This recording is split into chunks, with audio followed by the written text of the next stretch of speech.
우리 종교개혁사 배경. 종교개혁사는 신학적 문제도 중요합니다만은 우선 그 사회적 배경이 참 중요합니다. 종교개혁은 그냥 된 게 아니에요. 종교개혁을 할 수 있게끔 그 사회적인 배경이 만들어져서 종교개혁이 된 겁니다. 종교개혁을 하려고, 교회를 개혁하려고 했던 것은 늘 있었습니다. 교회 타락도 늘 있었고요. 교회 개혁도 늘 있었습니다. 그래서 우리는 세 가지 것을, 교회를 개혁하려고 했던 사람들의 세 가지 것이 지금까지 있었다는 것을 배웠습니다. 뭐였죠? 세 가지 개혁, 그 주도권을 쥐고 했던 그 개혁, 그 주제가 수도원 중심의 개혁이 운동이 있었죠. 또 말고 교황 중심의 개혁 운동이 있었죠. 또 세 번째 진리 중심의 개혁 운동이 있었습니다. 그래서 개혁 운동은 늘 있었습니다. 그래서 종교 개혁을 한다고 할 때 종교 개혁을 할 수 있게끔 배경이 있기 때문에 이 종교 개혁이 있었던 겁니다. 그래서 종교 개혁 이 전야, 첫째 배경 르네상스를 알아야 합니다. 둘째 사회적 상황을 알아야 합니다. 셋째 교회적 상황을 알아야 종교 개혁이 어떤 것이고 종교 개혁이 사회에 어떤 영향을 미쳤는지 알 수가 있습니다. 또 사회적 상황이 당시 교회에 어떤 영향을 주었는가도 알 수가 있습니다. 교회가 타락했기 때문에 사람들은 종교개혁을 했다고 하는데 아니에요. 교회가 타락해서 초대교회 때부터 개혁운동이 있었는데 터툴리아누스라는 사람은 몬타누스파로 넘어갑니다. 펠라기우스는 교회가 타락했기 때문에 교회를 개혁하고자 그렇게 부르짖었던 사람입니다. 또 3세기의 수도사들은 교회가 타락했기 때문에 사막으로 들어간 겁니다. 그 다음에 왜 종교개혁이 나타났는가? 종교개혁을 알려면 먼저 얘기했듯이 르네상스를 첫 번째로 알아야 됩니다. 그리고 우리는 루터를 영웅시하는데 루터를 영웅시하면 안 됩니다. 루터는 종교개혁을 하려고 한 거 아니에요. 처음에 칭의를 말한 것도 아닙니다. 처음에 루터는 칭의 몰랐어요. 독일어 성경을 루터가 처음으로 번역한 것처럼 우리는 얘기하지만 처음으로 번역한 것이 아닙니다. 루터가 독일어 성경을 번역하기 이전부터 독일어 성경은 18가지 종류나 있었습니다. 엄청난 거예요. 처음 아니에요. 루터 성경은 1534년 9월 성경 나왔습니다. 그래서 9월 성경이라고도 이야기합니다. 1534년. 그런데 이것으로부터 거의 100년 전 멘텔린 성경이라고 거의 100년 전에 1446년에 독일어 성경이 있었습니다. 이신칭의를 루터는 종교개혁을 1510년에 전혀 몰랐어요. 1519년 2년 후에 깨닫습니다.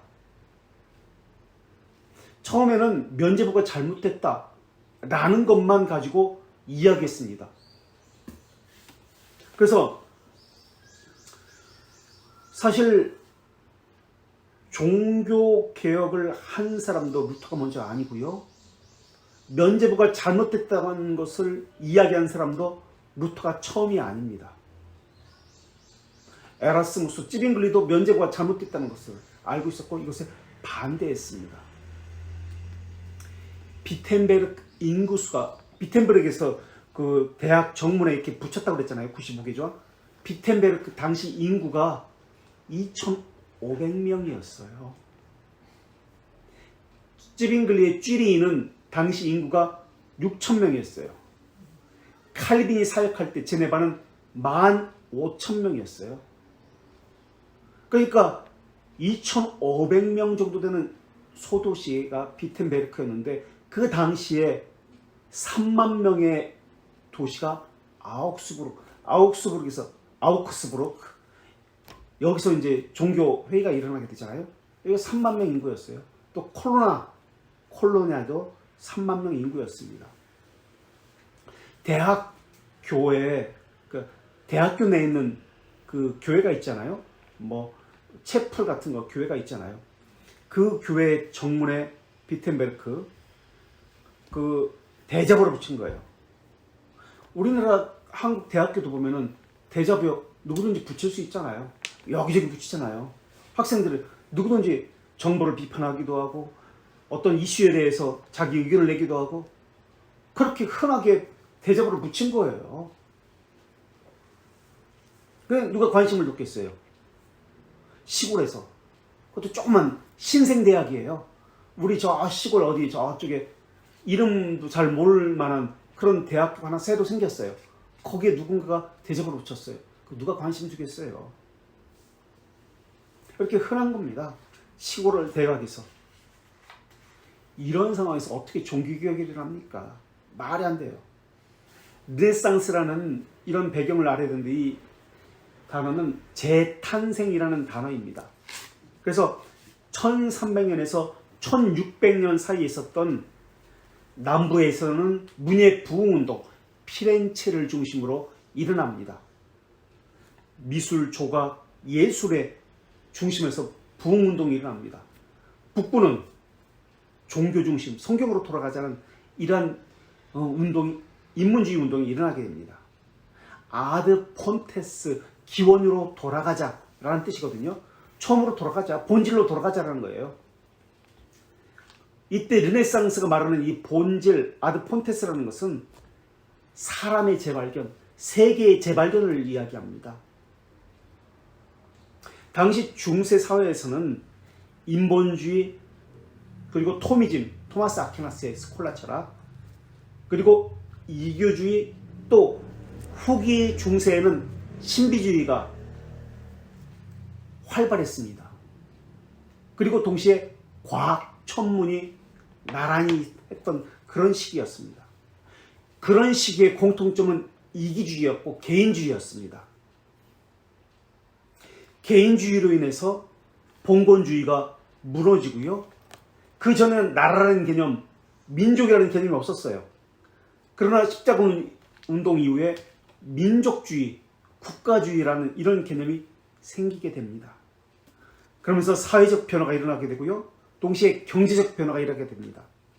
또 길비 제도가 생기면서 상업혁명이 일어납니다.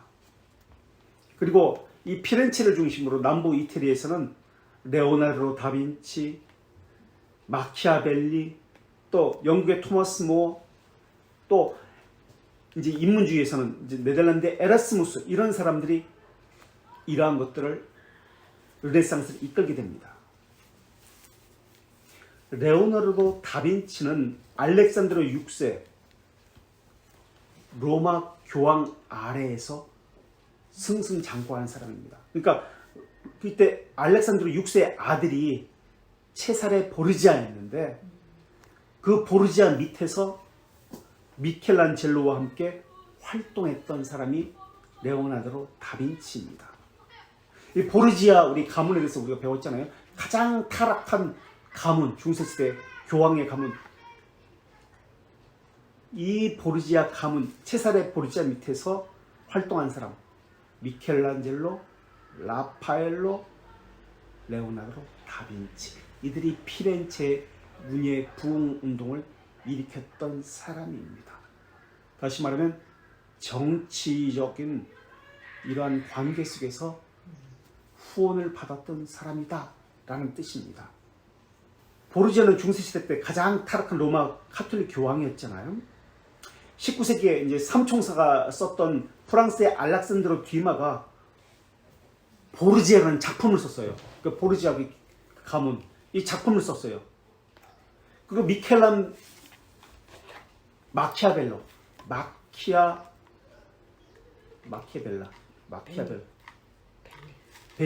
마키아벨리, 이 사람도 피렌체 사람입니다. 이 사람은 군주론을 쓰잖아요. 그러면서 가장 우리가 본받아야 할 군주의 한 사람으로서 바로 체르제 보르지아라는 사람을 둡니다.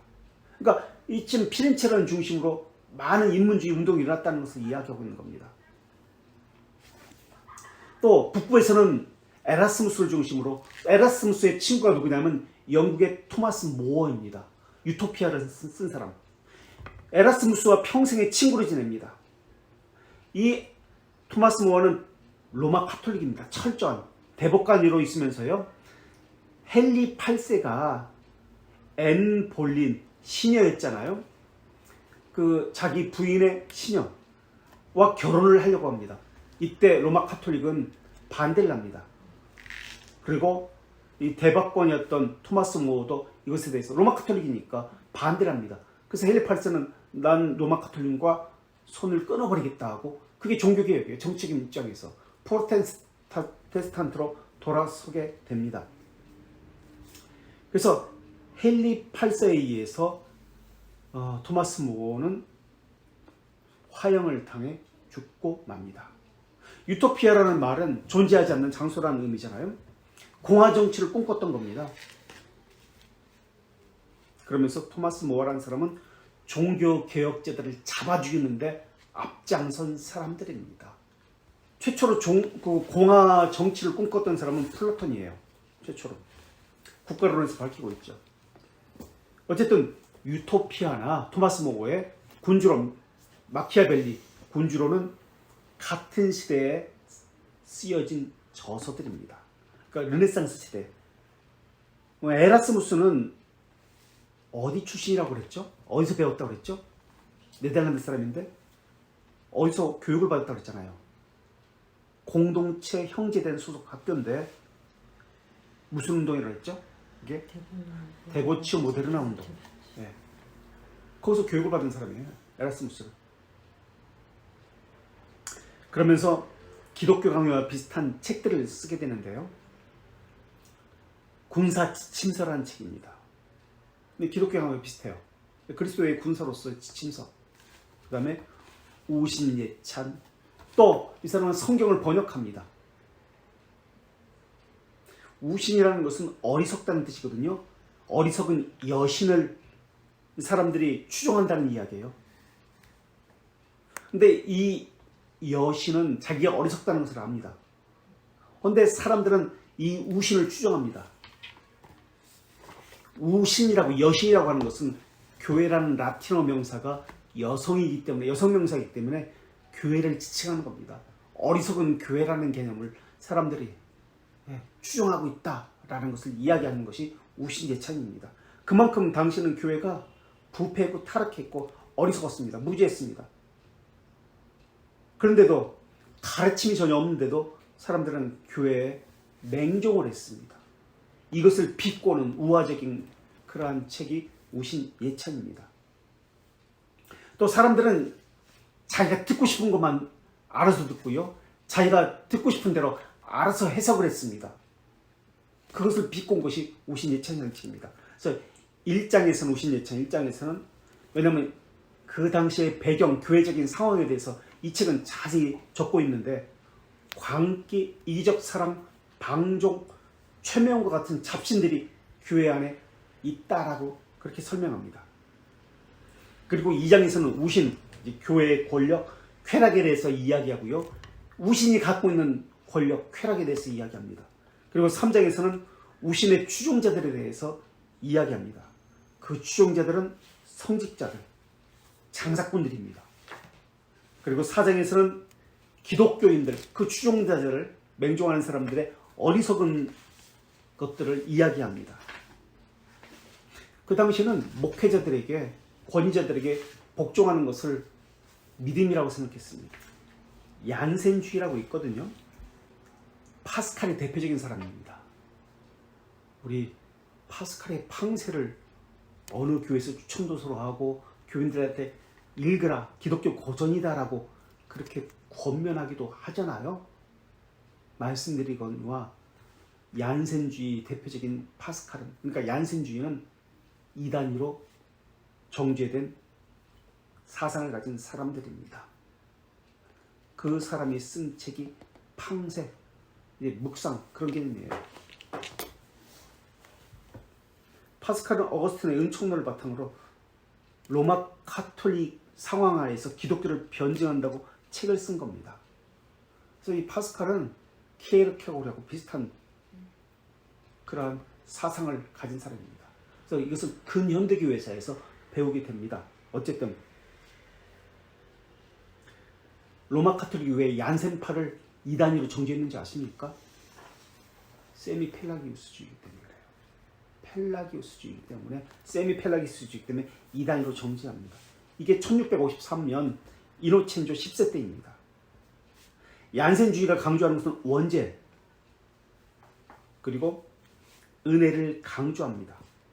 이신 칭의도 강조합니다. 그런데 성경을 해석할 때 영적인 알레고리칼 해석을 하고요. 인간의 자유의지를 부인합니다.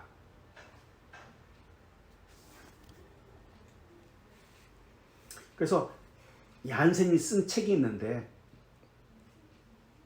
얀센주의의 얀센 펠라기우스와의 논쟁이라는 책입니다. 이 책은 은혜론을 이야기할 때 어거스틴은 펠라기우스와 은혜론 논쟁을 했잖아요. 이때 이해할 때 은혜론을 이해할 때 가장 중요한 그런 책입니다. 얀센이 쓴 펠라기우스의 논쟁. 팡세의 원래 제목은 기독교 변호라는 제목입니다. 루터보다도 30년 전에 프랑스의 인문학자가 있었습니다.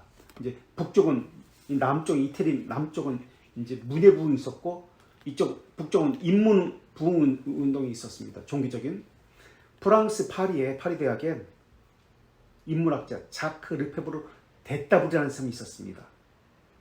이 사람은 모우라는 도시 프랑스 파리의 조금 위쪽에 모우라는 도시가 있는데 그 모우 학파의 지도자였습니다. 그러면서 파리 대학의 교수였고요. 프랑스어로 성경을 번역한 사람입니다. 30년 전 사람인데 파리 대학에서 교수였어요. 가르쳤어요. 신학. 이 사람이 가르친 것이 이신칭이었습니다. 그러니까 루터보다도 30년 전 가르쳤던 사람이에요. 이 사람의 제자가 기욤 파렐. 그러니까 칼빈을 데리고 온 사람, 선배, 멘토 같은 사람이 기욤 파렐이잖아요. 그 사람이 제자입니다. 됐다. 르페브르 됐다고. 많은 학생들이 배웠어요. 이 사람은 자국어 성경을 이야기했고요. 번역을 했으니까 로마 카톨릭에 대해서 반대를 강하게 했습니다. 근데 이 사람이 했던 것은 이런 반대는 로마 카톨릭에 대한 이런 교리에 대한 반대는 다 학문적인 관점에서 했던 겁니다. 이런 배경이 그 당시에 있었기 때문에 학문적으로 이미 다 갖추어져 있었어요. 이신칭의도 반대하고 로마 카톨릭의 잘못이 무엇인지도 교리적으로 다 갖추어져 있었습니다. 그런 상황에서 지금 종교개혁이 일어나게 된 겁니다. 사회적 상황에서도 코페르니쿠스의 지동설이 1543년에 나오게 됩니다. 천동설이 아니라 지동설. 그래서 천동설이 지동설로 바뀌게 됩니다. 그리고 마르코 폴로가 항해를 통해서 신대륙을 새로운 대륙을 발견하는 시대가 된 겁니다. 그러면서 당시에는 밀이 주식이었는데 감자가 들어오기 시작합니다. 그래서 지금은 유럽 같은 경우는 감자가 주식이잖아요. 물론 밀도 주식이지만 감자라는 것이 없었습니다. 감자가 들어오고요. 또 동양의 문물들이 들어오기 시작합니다. 그리고 또 마침 구텐베르그의 인쇄기가 만들어져 나오게 됩니다. 그래서 구텐베르크 성경도 라틴어 성경인데요. 나오게 됩니다. 이렇게 사회적 상황이 종교개혁을 할 수 있도록 학문적인 뒷받침 또 사회적인 어떤 뒷받침이 다 마련이 되기 시작한 겁니다. 또 교회적인 상황도 교황제도가 힘을 잃어버렸습니다. 스콜라주의가 무너지게 됩니다. 오카메 윌리엄이라든지 이런 사람들에 의해서 돈 스코투스라는 사람에 의해서. 그리고 1484년 튜빙겐 대학 교수가 된 사람이 가브리엘 비에르라는 사람이 있습니다. 이 사람이 가르쳤던 것이 칭의론이었습니다. 특히 칭의론 중에서도 구원론의 핵심인 언약이 이 가브리엘 비엘의 신학적 중심 주제였습니다. 루터는 바로 이 언약에 대해서 칭의에 대해서 가브리엘 비엘의 칭의와 언약에 대해서 관심을 가졌던 겁니다. 이렇게 모든 것이 다 갖춰져 있습니다. 신학적으로 사회적으로. 그런 상태에서 시골에서 그냥 변두리에서 아무도 모르는 곳에서 그냥 대자보 하나 붙였는데 이것을 가지고 누군가가 사춘이라고 알려져 있는데요. 이것을 가지고 구텐베르크 인쇄기에 발명된 그냥 확 돌려버린 거예요. 그래서 인쇄해가지고 그렇게 다 편지를 보내버린 겁니다. 자기도 모르게 그렇게 일들이 벌어지게 된 거예요. 이게 종교개혁입니다. 왜 사람들은 거짓된 교회로 가는가? 어리석음 때문에 그렇습니다. 본인이 어리석기 때문에, 무지해서 그렇습니다. 어리석음의 특징은 경솔함입니다. 그리고 첫 번째 경솔함이고, 두 번째는 하나님의 말씀을 억지로 설득시키려고 합니다. 신자의 삶은 무엇에 비유했죠? 칼빈은? 나그네, 청지기, 파수꾼, 초소를 지키는 군인과 같다고도 이야기했습니다. 교리를 배우는 것만이 게으름을 해결할 수 있는 방법입니다. 교리를 배워서 자기를 책망해야 합니다. 자신이 보잘것없는 존재라는 것을 깨달아야 합니다. 자신이 얼마나 비참한 존재라는지, 어리석은 존재인지 깨달아야 합니다. 그리고 자기에게 맡겨진 초소가 있는데 그 초소를 보잘것없는 일이라 생각하지 아니하고 지켜야 합니다. 그게 하나님 앞에서 가장 가치 있는 일이라고 여겨야 합니다. 그래서 우리는 청지기로서 이 땅에서 나그네의 삶을 살아야 합니다. 가인은 자기 이름을 남긴 성을 지었다고 했잖아요. 아벨은 나그네에서 살았습니다. 야곱도 나그네의 삶을 살았습니다. 이게 기독교인의 삶입니다.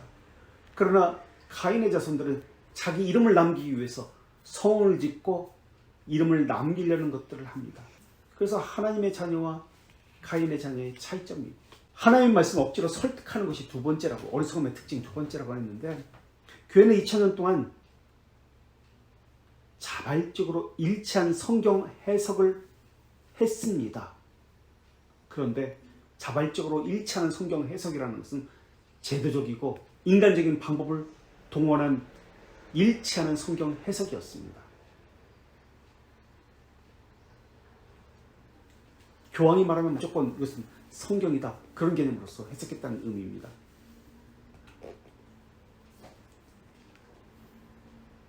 그러나 성령의 역사가 없으면 아무리 많은 이성적 증거를 가졌다 할지라도 한 명의 이교도도 확신을 시킬 수가 없습니다. 오늘날은 이성적 증거를 가지고, 그러니까 간증, 예화라는 것을 가지고 사람을 설득시키려고 하고 있습니다. 억지로 설득시킨다는 개념이죠. 그러나 하나님의 말씀은 성령님에 의해서만 이해되고 설득될 수가 있습니다. 믿음으로만 알 수가 있습니다. 믿음은 성령께서 주시는 것인데, 신플라톤주의는 오리게네스의 영향을 받았습니다. 그래서 먼저 정화를 해라. 성령께서 그러면 조명하실 것이고 나중에 연합이 되게 하신다라고 합니다. 내 편에서 먼저 정화를 시켜야 합니다. 깨끗하게. 이게 수도원 운동입니다. 사도 바울은 자신을 영의 직분을 가진 자라고 그렇게 이야기했습니다. 이 영의 직분을 가졌다는 말의 의미는 성경 해석자라는 말의 의미입니다. 그러니까 성경에 매여 있다라는 것입니다. 성령께서 성경에 매이게 했다라는 의미입니다. 그리고 성령께서는 말씀이 영이기 때문에 말씀과 함께 할 때 수용하게 하신다라는 의미입니다. 어리석음은 외형적 겸손에 가면했습니다. 인간의 전통을 따라가라고 이야기하고 어리석은 것을 준수하라고 이야기합니다. 자의적 숭배를 하라고 합니다. 가공적인 것을 만들어서 인간을 기쁘게 하려고 합니다. 말씀에만 마음을 가지지 못하도록 화려한 것에 치중하게 하고요. 말씀을 가지지 못하도록 고안된 의식을, 관습적 의식을 만들어냅니다. 칠성내와 같은 거, 체발, 옷, 귀신 쫓기 의식, 원숭이처럼 모방해서 흉내내는 것, 예수님처럼 똑같이 흉내내서 똑같이 이적을 행하려고 하는 것, 이러한 것들입니다. 그래서 어리석음의 친구는 교만, 자기 의에 대한 어리석은 신념, 이런 것들입니다. 이런 것이 지금 중세 교회에 바탕이 되어 있습니다. 그래서 성경은 누구도 가르칠 수도 없고 소유할 수도 없었습니다. 번역할 수도 없었습니다. 이것이 중세였습니다. 그럼 그들의 신앙은 뭐였습니까? 신비주의입니다. 성인들의 그 유골, 어떤 유물을 가지고 있는 것, 거기에 무슨 능력이 나타난다는 그런 사상이 중세시대의 그런 사상이었습니다. 그런 사상에서 로마 가톨릭의 이런 믿음에 대해서 잘못되었다는 것이 지금 사회적인 분위기 가운데 다 준비가 된 상태였습니다. 이것을 배경으로 하고요. 18페이지로 우리 책을 보도록 하겠습니다. 중세시대 천년을 타락하고 부패한 암흑기라고 이구동성으로 말합니다. 실제로 그렇습니다. 14, 15세기 중세시대 말기, 즉 르네상스 시대에 개혁자들이 일어나서 교회를 바로잡으려고 목숨을 바치기까지 노력했습니다. 그야말로 분투했습니다. 그래서 세 가지 것을 이야기했습니다. 르네상스에 대해서, 사회적 분위기에 대해서, 교회적 상황에 대해서 세 가지 것을 이야기했습니다. 여러 시대를 통해서, 여러 사람을 통해서 계시하셨던 하나님께서 마침내 그리스도 예수를 통해서 완전한 계시를 이루신 것처럼 언약이 나타났다고 얘기했죠. 또는 하나님의 자비하심이 나타나는 것이라고 얘기했죠. 하나님은 타락한 시대를 청산하기를 원하셨습니다. 사람이 하는 게 아니에요. 하나님이 하는 거예요. 늘 타락한 교회는 있었습니다. 타락한 시대는 늘 있었습니다. 사람이 한 게 아니라 하나님이 했기 때문에 시골에서 이름 모를 그런 대학에서 강사를 가지고 이렇게 쓰신 거예요. 구약시대에 아브라함, 모세, 다윗 여러 선지자를 선택했던 것처럼 사람을 선택할 때는 선택이라는 단어를 쓴다고 얘기했죠. 이제 어두운 중세시대를 마무리하기 위해서, 중세라는 것은 우리가 이미 배웠죠. 문호 페트라르카가 중세라는 단어를 썼다. 중세를 마무리시키기 위해서 독일에는 한 젊은이를 부르셨습니다. 루터를 제일 먼저 불러서 종교개혁한 거 아니에요. 우리는 종교개혁을 할 때 지역별, 국가별을 공부해야 된다고 그랬죠. 지금 우리는 독일을 먼저 공부합니다. 그래서 독일에선 루터다라는 것을 이야기합니다. 스위스에서는 찌빙글리예요. 쥐리에서는. 이게 각 지역별로 있어요. 슈트라스부르크에서는 부처라는 사람이 있었고, 각기 지역별로 다 다릅니다. 어쨌든 독일에서는 루터라는 사람이 이제 불렀습니다. 루터를 공부할 때 나이 든 루터는 공부할 이유가 없어요. 젊은 루터, 40살 전후로 40살까지 그 젊은 루터만 개혁자입니다. 그 이유는 도루묵이에요. 옛날로 돌아가 버려요. 그러니까 아무것도 없어요. 그 전 젊은 루터에 대해서만 공부하게 됩니다. 자, 젊은 루터를 공부하게 되는데요. 그 젊은이는 부르심을 받기 전에 개인적 신앙 갈등을 겪어야 했습니다. 그는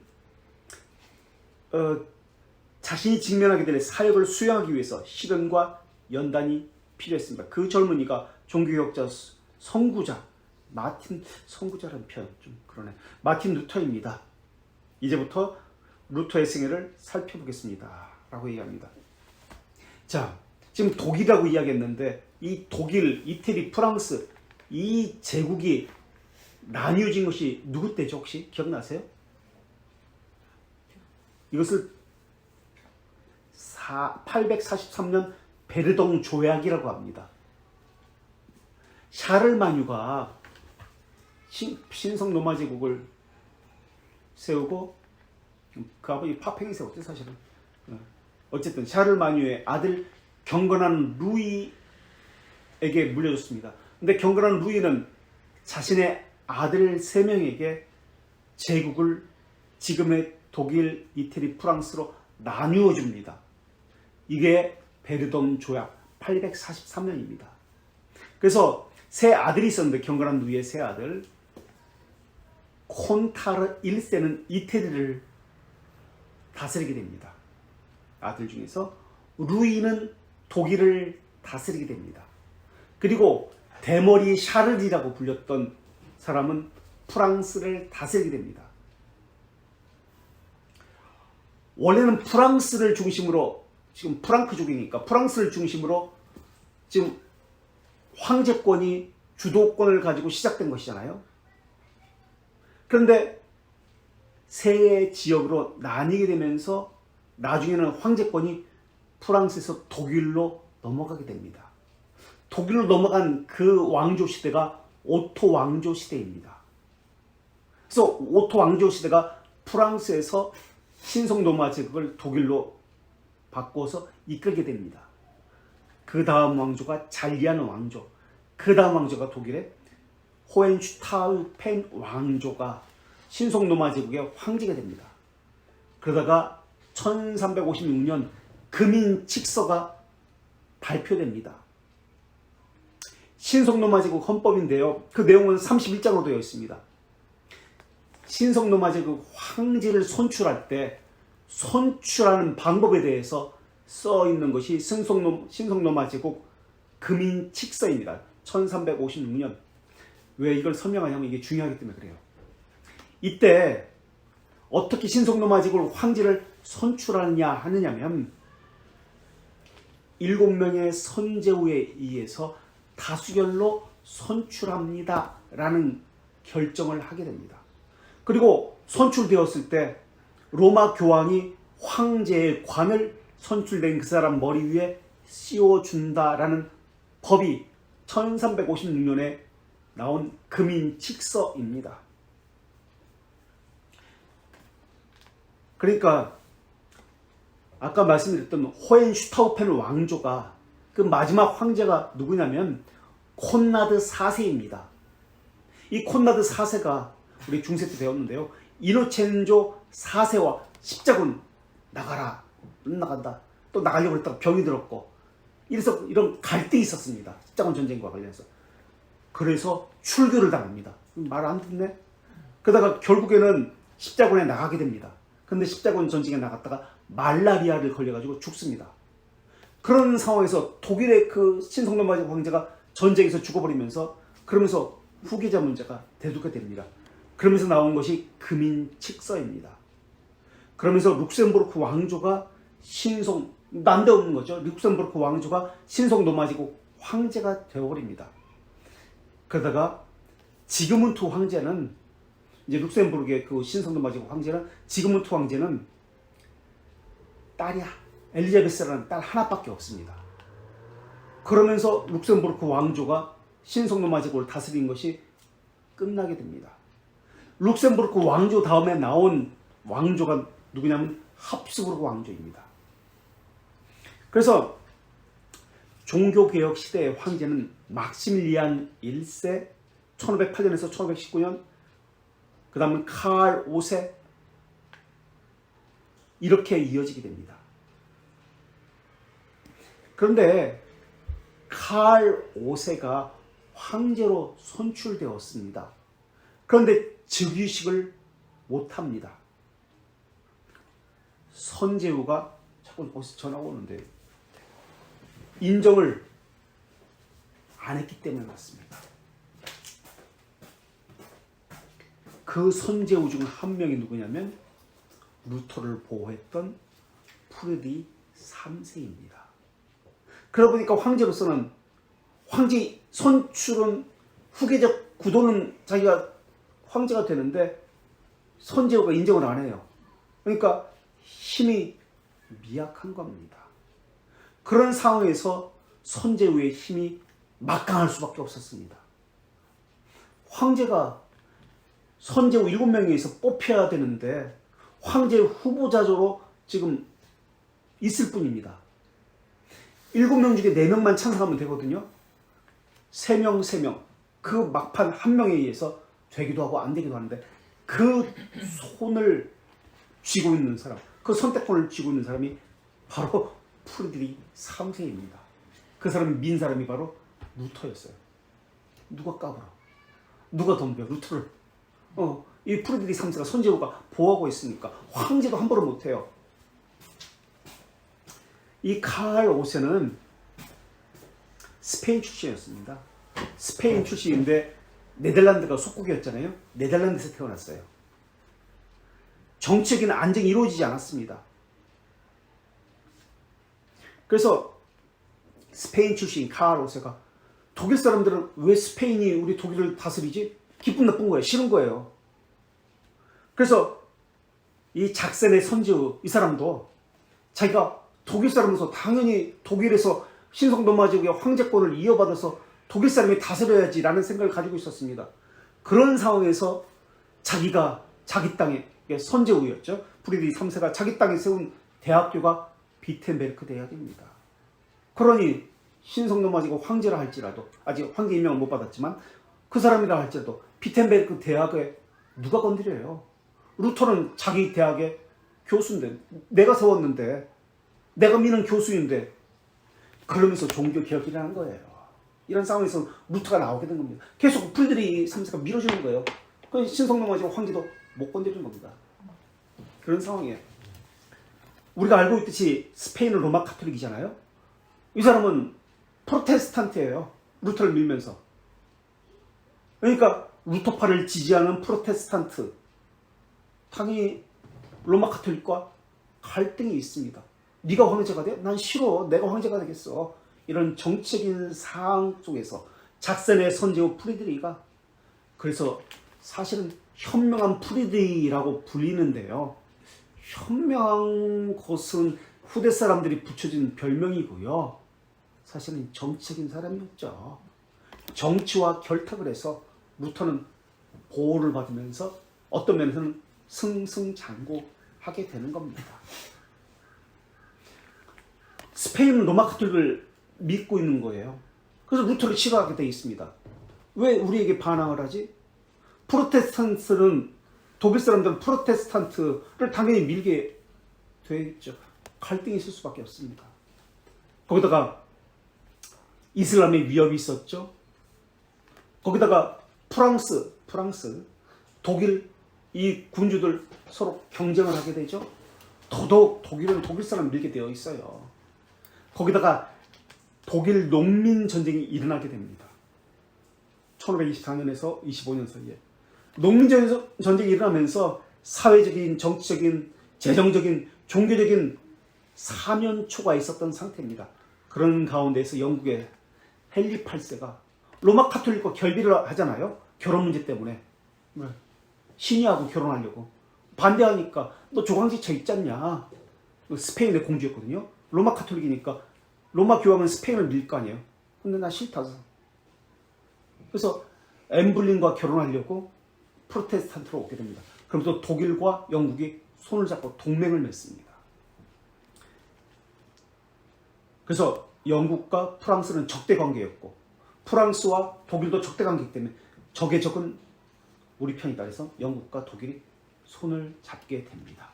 그리고 프랑스와 1세, 그러니까 영국과 이제 프랑스와의 전쟁에서 승리하게 됩니다. 그리고 프로테스탄트 군주들은 칼 5세, 스페인 출신의 신성노마 제국의 그 황제 후보자, 이 사람과 대항하기 위해서 슈말칼텐 연맹을 맺습니다. 프로테스탄트의 연맹입니다. 그리고 독일에서 1546년 슈말칼텐 전쟁이 일어나게 됩니다. 독일 그 종교 전쟁이 있죠. 그리고 이때 칼 5세가 전쟁에서 패하게 됩니다. 그리고 여기서 협정을 맺게 되는데 파사우 협정입니다. 칼 5세는 무력으로서 신성노마제국을 장악하고 카톨릭으로 사람들을 돌아오게 하려고 했습니다. 근데 전쟁에서 패하면서 파사우 협정을 맺으면서 종교의 자유가 이때서 허락하게 된 겁니다. 타협을 한 거죠. 그러면서 아우크스부르크 회의가 1555년 열리게 됩니다. 그러면서 이때 결정된 사항이 뭐냐면 영주들이 자기 지역에서 영주들이 믿는, 군주들이 믿는 종교가 그 지역의 종교로 결정되게 됩니다. 그러니까 칼 5세는 마음에 근심거리가 가장 계속 있었던 거예요. 그래서 마음에 병 들고 통풍으로 고생하다 죽습니다. 그리고 동생 페르난도에게 왕위를 물려줍니다. 그래서 이 프리드리히는 작센의 선제후 프리드리히 3세는 황제를 반대하기 위해서 루터를 끝까지 지지한 사람, 개혁을 주장한 사람이죠. 어쨌든 그래서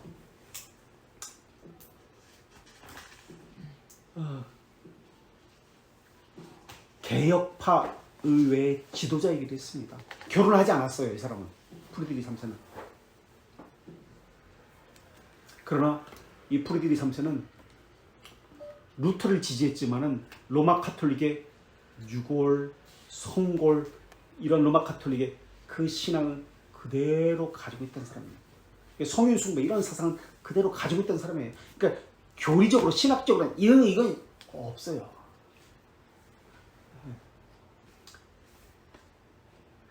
독일은 그러니까 당시는 군주가 자기 지역을 다스렸고 거기서 세금도 자기가 거뒀어요. 자치구였어요. 자치구가 되었다는 말의 의미는 거기에 무언가 일어난다는 것을 전제로 합니다. 르네상스도 보면 자치구거든요. 공화정이에요. 피렌체는 자기가 다스려요. 밀라노는 밀라노에 자기가 다스려요. 이 공화정이에요. 마음껏 예술도 할 수 있고 종교도 마음껏 할 수 있다는 얘기입니다. 그리고 영지에서는 독재 정치를 할 수 있다는 얘기입니다. 그러다 보니 이 착취 독재에 의해서 농민 전쟁이 일어나게 된 겁니다. 루터가 있기 전에 독일 개혁을 위해서 개혁운동을 한 사람은 너무나 많이 있습니다. 루터가 처음 아니에요.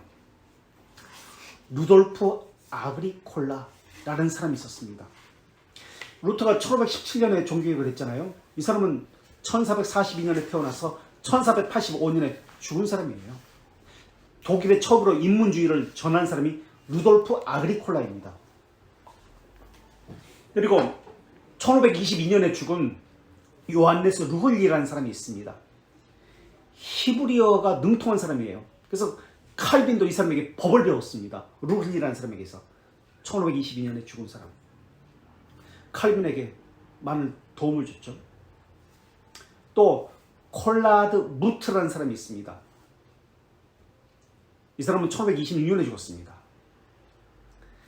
기독교가 무엇인지를 무지한 사람들에게 그렇게 가르쳤던 사람이에요. 그러니까 루터가 종교개혁자가 처음이 아니에요. 시초가 아니에요. 선구자가 아니에요. 이미 모든 것을 다 발판이 마련했습니다. 정치적인 이유, 신학적인 이유, 사회적인, 경제적인, 재정적인 거 다 이미 만들어서 그냥 자기는 수저만 얹은 거예요. 이게 루터입니다.